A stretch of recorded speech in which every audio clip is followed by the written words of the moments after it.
Negative shades ഇപ്പം ഷെയ്ഡിക്കാണെങ്കിൽ വരുന്ന കഥാപാത്രങ്ങളെല്ലാം negative കണ്ട നെഗറ്റീവ് എന്തുകൊണ്ട് വേറെ എവിടെയും നമുക്ക് സ്വതന്ത്രപരമായിട്ട് അത് അവതരിപ്പിക്കാൻ പറ്റുമല്ലോ. ജീവിതത്തിൽ അവരുടെ അടിയിട്ടില്ലേ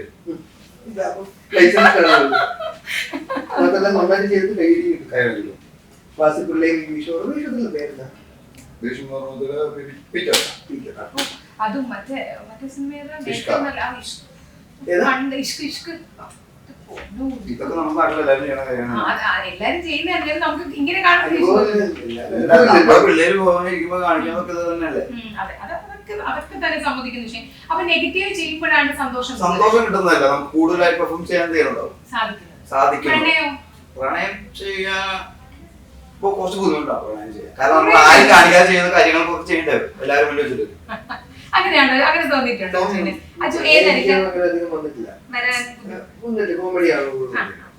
നെഗറ്റീവ് ഷെയ്ഡ്സിൽ കണ്ടില്ലേ കുറെ പേര് നമ്മള് റിയൽ ലൈഫിൽ സിനിമ പോലൊന്നും ചെയ്യില്ലല്ലോ. പിന്നെ എടുക്കോ അതൊന്നുമില്ല. അപ്പൊ അത് സിനിമയ്ക്ക് കുറച്ച് ഡ്രാമ വേണം, എന്നാലാണ് ആ ലൈഫ് ഇത് വരിക. അപ്പൊ അത് ചെയ്യുമ്പോൾ കുറച്ചും കൂടി ഒരു ചമ്മലൊക്കെ വരും. ചെയ്ത് പോകത്തുള്ളൂ. അങ്ങനെ ചെയ്ത് പോകാൻ നമുക്ക് കിട്ടാറില്ല. അങ്ങനെ ശരിയില്ല. ഈ ഇപ്പം നെഗറ്റീവ് ഷെയ്ഡ്സ് ആണ് നെഗറ്റീവ് ഷെയ്ഡ്സ് അധികം ചെയ്ത് കണ്ടിട്ടില്ല.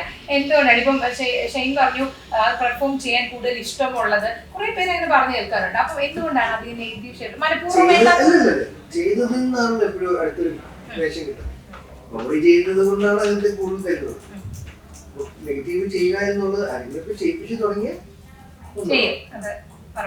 ചെയ്യില്ലാന്നൊന്നും ഞാൻ വെച്ചിട്ടില്ല. അപ്പൊ ആടി കപ്പിയാരെ കൂട്ടമണി, ആട്, മറ്റേ ജയസൂര്യ ചേട്ടന്റെ പടം, ഇത് കുറെ സെക്കൻഡ് പാർട്സ് വരാനിരിക്കുന്നു. അപ്പൊ അച്ഛനെ എക്സൈറ്റ് ചെയ്യിക്കുന്നതിൽ ഏതായിരുന്നു? സെക്കൻഡ് പാർട്ട് ഒരിക്കലും എക്സൈറ്റ് ആണ്.